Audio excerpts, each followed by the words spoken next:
Chio, welcome to Cherokee Now. Today we have Patrick Breedlove with us. Patrick is the Watershed Management Supervisor here with the tribe and the Cherokee Now Dugan Native Plant and Greenhouse Facility. Patrick, welcome to the show. Tell us a little bit about what the greenhouse facility is doing these days. Sure.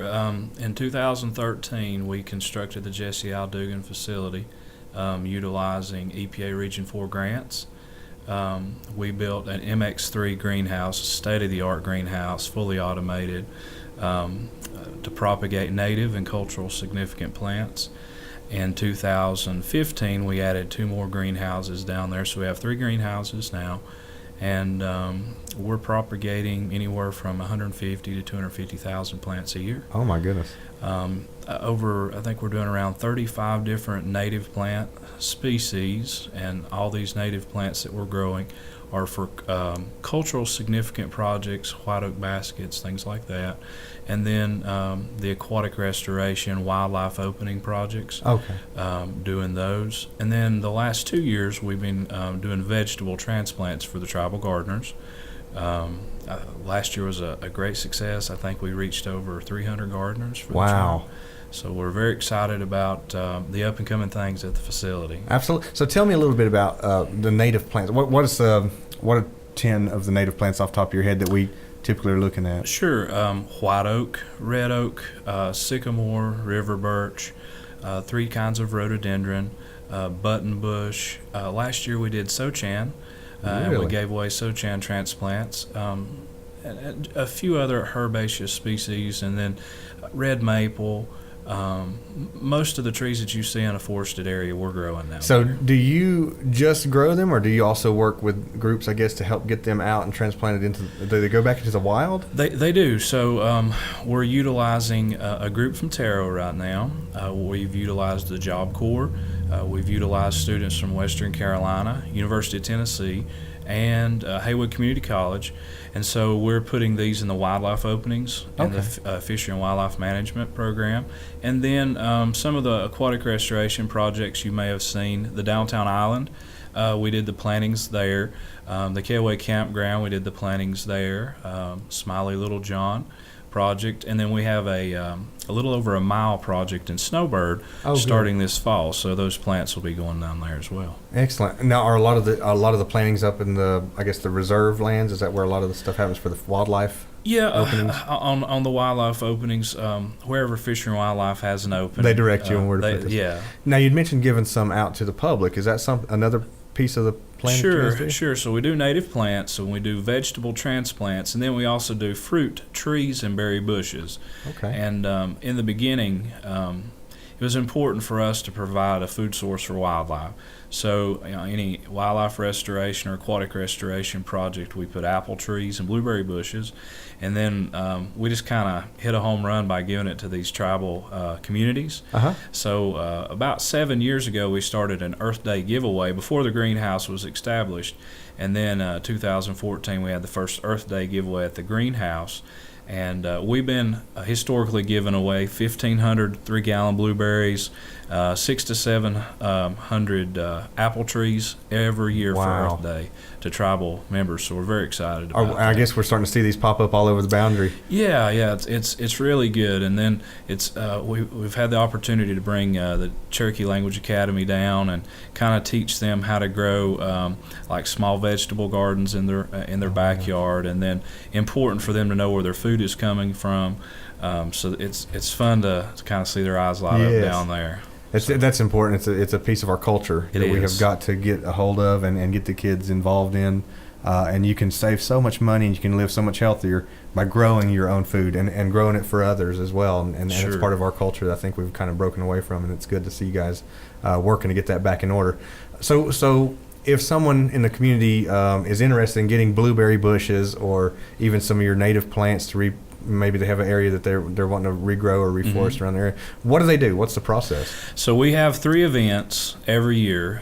We have one it's the Spring Earth Day event. If Earth Day hits on a Saturday or Sunday, usually we hold it the Friday before, okay. and then usually we're giving away either a apple tree or a blueberry bush. Okay. We do the Fall Frenzy, which is the week of the festival, and usually we'll try to give a white oak tree or a chestnut tree, because I know something in season. Yeah, so they can plant it and later on get some chestnuts for chestnut bread. But that's the week of the festival. Usually it's the day before we're off, usually on a Monday or Tuesday. And then the vegetable transplants, we try to correlate it with the Chief Garden kits. Okay. And the tomato, pepper, rhubarb, and cabbage plants we provide.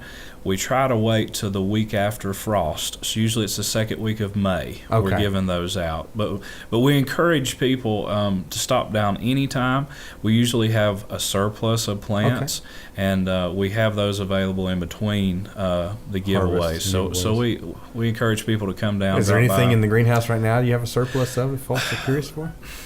They're doing inventory right now, so it'll probably be out on tribal email, I think, if they have a surplus. They're fixing to do blueberry cuttings in the next couple of weeks, so they're going to be busy. Yes. One fun fact, we are transitioning to organic down there. Not only is it important that, when we built the facility, it was just to save money, but now it's become such a cultural and a viable and potentially an economic business for the tribe.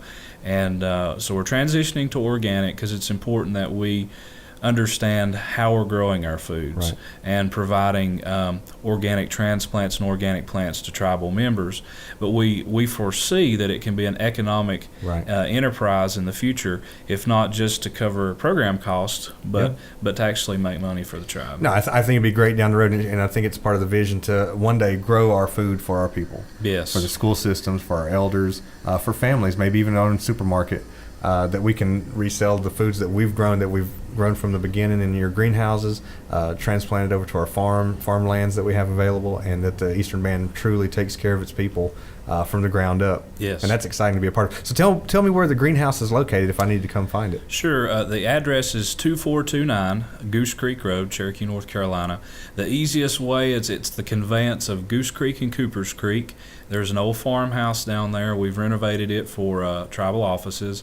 If you drive to the end of Goose Creek, you can't miss us. We're about 5 acres there, enclosed in a fence. We'll be expanding this coming fall. We're looking to acquire about 3 acres, and we're going to do field-grown blueberries. Oh, wow. So probably not next year, but the year after, tribal members can pick their own blueberries for free, and then we'll be just getting the cuttings off those for the shrubs. And when will we start the vineyard? Because I'm ready to get our winery going. we haven't looked at grapes. We've looked at some blackberries and raspberries. We haven't looked at grapes, but the blueberries and apple trees have been a real big hit. The vegetable transplants have been a real big hit with the programs, and it was real encouraging. This year we gave gardeners at Coopers Creek in the Gandua, and then to go down there and to see them harvest at Gandua, it was that's amazing. It was an experience. Now, do you guys offer any kind of education? I'm not very green thumb, but I'd like to have a blueberry plant in my yard. I don't know what to do. Do you kind of help if I was to come to tell me how to plant it, how to maintain it, or? Sure. So we have a tribal horticulturalist down there, and we have a horticultural technician. So when we have the events, we give you handouts of how to plant, how to take care of, but we do offer some educational opportunities. Right now we're focused more on the children. But this coming fiscal year we're going to be doing a outreach for raised gardens. Oh, that's exciting. And we're going to be doing an outreach for the high tunnel greenhouses. We've got one of those put up, and basically growing enough food for small families in small areas.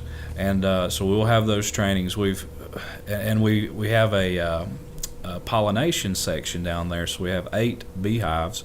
So we have been doing some outreach with the Gudua Language Academy with that, and we actually brought them down. They actually planted the plants in the raised beds. Then they actually came down and weeded a little bit. Then they harvest. So they had a ball. So they see the whole process. They do. And that's important. That's something that anybody can take value from, no matter where you're heading, what your background is. If you can grow some food, which is fairly easy to do if you just get the basics down, you can make your life so much better. Well, Patrick, I appreciate you coming down. And as we get closer to your events in the spring, I'd love to have you come back on and give us an update on the greenhouse and the things that you guys are doing, and also to promote the events that you have coming up so that we can get folks to the events and get everybody on board with what we're doing here. That'd be great. Good. All right. Well, thanks for joining us. That'll be it for today. If you have, thanks for listening, first of all. If you have any questions regarding what we've discussed today, please comment on our EBCI Facebook page at facebook.com/Cherokee Now. And we look to see, we'll chat with you again soon. All right, Patrick? Data Daga Hanya.